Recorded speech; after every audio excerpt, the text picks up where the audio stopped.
so when we're talking about like the schools that they want to go to, like my daughter will say she's in public school now, but her public school, she's in the French program, and it's like the content is 95% French, right? Cool. If you ask to go to the bathroom, it's like French, right? Yeah. And so she's like, I want to go to UCLA, not because her mom went there, because they have a French program. And she's 8, but like to think about that, it's like I wasn't, like, it's just very different. So exposure plays a big difference. So then going back to your question, so when I was deciding between the schools that I got into, obviously I had good insights from like the Reardon folk. There were other programs that I was involved in. There were other people that I kind of like found myself interacting with that were in the business school circle, getting their opinions. And what I will say about business school is that people will tell you that the best business school is the school that they went to, period. Right? Like, it's like literally like every school is great. Like legitimately every school is great, but like people are like, you drink the Kool-Aid once you're there, especially, and you're like, this is awesome.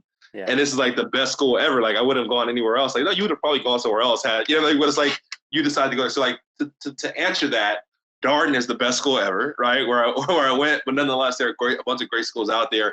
I gave a really strong lift to Cornell. I love Johnson. They had a great culture.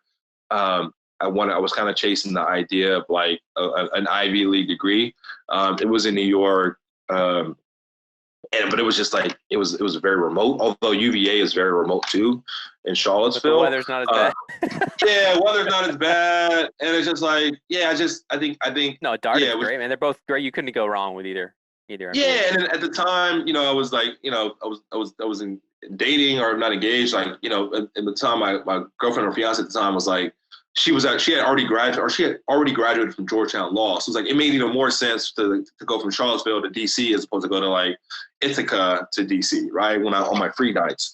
But no, man, the Darden, what I appreciated most about, like, so chose Darden, what I appreciated most about was like this sense of community, small classes, 300 people. How many was right? Like when you're actually flying on the plane going East Coast? And like, yeah, do you remember that? Like, were you nervous? Or you're like, oh my God. Yeah, I was pretty geeked, man. I was excited. It was, once I got accepted, once I got my materials and so forth, like there was an education component to it in terms of me just kind of telling my friends in LA the significance of it. And like, it's a competitive school, like, and beyond rankings and just like, cause in their eyes, and that's like, this is what we're exposed to. It's like, why not just go to get an MBA at XYZ University right down the street from us, right? It's like, and you can, but like, to your point, it opens up different doors. And it's a very delicate conversation, right? Because like, you don't want to be a jerk by any means. I was just like, it opens up different doors by going there.